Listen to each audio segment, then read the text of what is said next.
continuar aí com a nossa... o estudo que a gente está fazendo, né? Do processo da investigação da matéria, que é o que nós chamamos de... em uma palavra em sânscrito para descrever a dissecação da matéria, é a Sankhya Yoga, que significa o estudo da realidade com base na fragmentação dos objetos em pedacinhos, ou análise sintática da matéria, que é Sankhya. No sistema védico, né, que é o que nós vamos aqui adotar como critério de solução, o termo matéria não é presente, tá? A palavra matrix, por exemplo, utilizada no Ocidente, vem do termo sânscrito matrika, que significa mãe. Tá? Mother, matéria, mãe, vem do termo matrika, ok? Que significa origem, né? Ou mãe. Aí a palavra matrix tem a raiz aí no sânscrito matrika. E a criação é chamado de jagat, que significa a manifestação total, ou mahatattva, que significa a verdade simulada, a grande verdade simulada, ou a verdade ilusória, também chamada de Maya, ou ilusão, ou simulação. Depende do contexto que você quer utilizar. Tá? Então, a discussão sobre a objetividade da realidade sempre foi uma constante entre os rishis, que são os pensadores e filósofos védicos, né, da cultura védica. Então, o estudo da assim chamada matéria não é uma exclusividade dos pensadores ocidentais. Os rishis, pensadores védicos, filósofos, já tratavam desse assunto muitos séculos antes de os gregos aparecerem no cenário do palco da humanidade, tá? Então, sempre foi tratado o tema de se a matéria é um ente objetivo ou se é uma ilusão criada, né, dentro da cabeça das pessoas. Tem até uma história de um sábio, né, um sábio chinês budista, que teve um sonho com uma borboleta. Ele foi muito encantado com essa borboleta, né? E depois ele ficou, né, assim, em estado de contemplação, lembrando do sonho dele, e ele pensou da seguinte maneira: será que eu sou uma borboleta sonhando que sou um sábio? Ou se eu sou um sábio sonhando que sou uma borboleta? Então, assim, a gente, é claro que, na verdade, ele era um sábio sonhando com uma borboleta. O contrário não seria possível, até porque uma borboleta não tem sistema neural suficiente para ter esse nível de consciência, né? Então, certamente ele era um sábio sonhando que era uma borboleta, teve uma suspensão provisória da consciência, se imaginando ser uma borboleta, mas se tratava de uma pessoa, né, com consciência sonhando uma borboleta, não o contrário. Mas ele levantou essa conjecturação aí que a analogia é funcional, porque reflete o funcionamento do mecanismo dos sonhos, né? E o budismo, como sistema de filosofia, para indicar que tudo se trata de ilusão, remonta a 2.700 anos, né? Portanto, 700 anos ali antes de Cristo, já havia todo um sistema de conhecimento bastante elaborado na Índia, com yoga, meditação, a busca do absoluto, a busca do transcendente, a superação da matéria. É uma história muito antiga, a história de verificação do sentido da realidade por parte dos rishis, que são os pensadores védicos, tá? Não é uma exclusividade dos ocidentais, mas no Ocidente, essa discussão ela tomou uma relevância na divergência, né, filosófica de observação entre o nosso querido representante da filosofia grega, Platão, e o seu aprendiz, o Aristóteles. Então, houve uma divergência filosófica entre o Platão e o Aristóteles.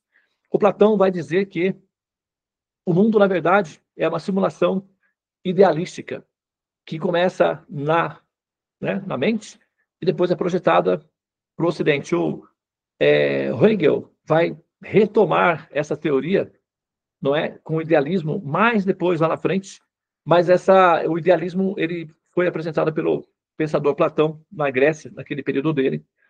E, em detrimento a essa formação, o Aristóteles dizia que não, que a matéria é que produz reflexos na mente, e ela vai, então, conjecturar ou pensar, dar significados à matéria, e não o contrário. Então, vai haver aí uma discussão entre o idealismo do pensador Platão e o materialismo do pensador Aristóteles. E essa batalha é uma batalha épica que começou desde lá, né, daquele período grego, e foi sendo trazido até os momentos atuais, mas que, finalmente, devido à questão apresentada pelos pensadores e observadores da física moderna, notadamente os físicos quânticos, com os dados de matemática, colocaram, então, o materialismo do Aristóteles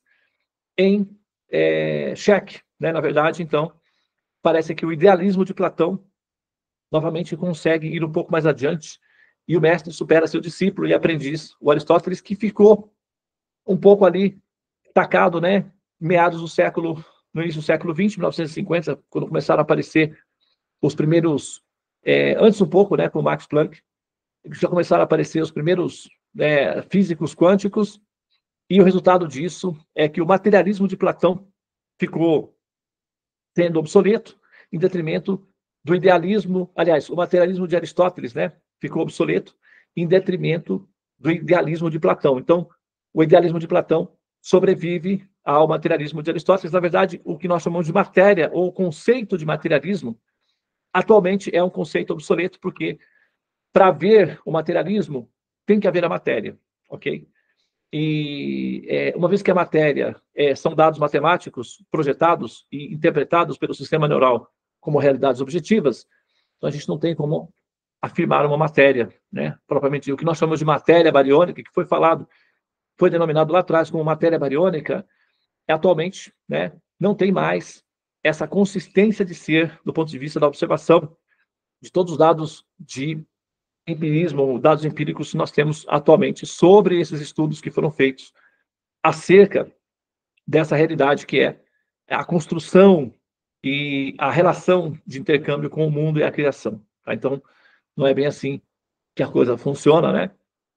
Inclusive, eu acho que eu já falei isso nos vídeos lá atrás, mas eu vou retomar aqui, é que o ateísmo, ele depende, o ateísmo basicamente, ele é aristotélico, né?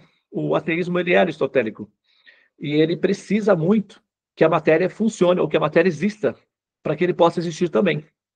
Porque o ateísmo, ele vai, então, colocar todas as suas fichas, ele vai apostar a sua conjecturação, o seu paradigma, na fomentação da matéria, ok? Só que, uma vez que a matéria se demonstra ser inconsistente do ponto de vista racional para ser interpretada como sendo uma simulação de propagação de ondas, então não há materialismo, né? Não há matéria, não há materialismo. Logo, por efeito dominó, o que acontece? O pensador materialista, ele também se torna obsoleto. Embora o materialismo ainda continue sendo pragmático e utilizável, funcional, ele vai continuar funcionando, mas em termos conceituais, o materialismo ou o pensador materialista é obsoleto, é uma espécie de fóssil. Então, o materialismo é um fóssil da física, o materialista é um fóssil filosófico, e o ateísmo, como depende do materialismo, também se torna um fóssil conceitual. E o ateu, que é ligado ao materialismo e ao ateísmo, que são fósseis, também entra na categoria de fóssil. Muito embora o ateísmo, como proposta de rejeição das ideias inconsistentes de Deus, do ponto de vista da sua a representação humana, é válida, e eu apoio esse ideal de desconstrução da ideia de Deus do ponto de vista do ateísmo, porque procede, né, a crítica ateísta contra o conceito de Deus como ele é apresentado no mundo ocidental. Também concordo, né, do ponto de vista da sua funcionalidade filosófica. Mas, do ponto de vista crítico, na sua dimensão absoluta, a matéria não é real, era uma simulação. O materialismo, logo, depende da matéria, que é uma simulação, portanto, ele se torna inconsistente, e o pensador materialista também.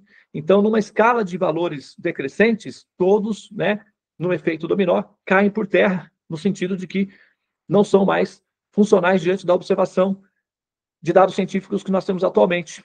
E aí nós temos o materialismo enquanto fóssil, o materialista enquanto fóssil e o pensador materialista, que aí pode ser o ateu, pode ser o agnóstico, enfim, pode ser o pragmatismo, etc., o racionalismo pragmático, o que seja, são todos derivações de um sistema que entrou em fossilização e tende a cristalizar essa fossilização no futuro, né, no decorrer do tempo, tá? Então, é que ainda dá para estudar os materialistas ainda, ou o pensador materialista, ainda dá para estudar eles enquanto eles ainda estão, vamos dizer assim, entre aspas, vivos, né? Porque a tendência é eles desaparecerem com o tempo, já que nós já temos dados que informam que a matéria é uma simulação, tá? Então aí a gente vai ter que estudar quem é, né, o autor dessa simulação e para qual motivo isso está em andamento, ok? Então eu vou fechar esse vídeo agora. Muito obrigado pela atenção. Namastê. Então a gente fecha com isso daí, na verdade, a série, né, da crítica à Teodiceia. Então existe aí o problema da conceituação da pergunta.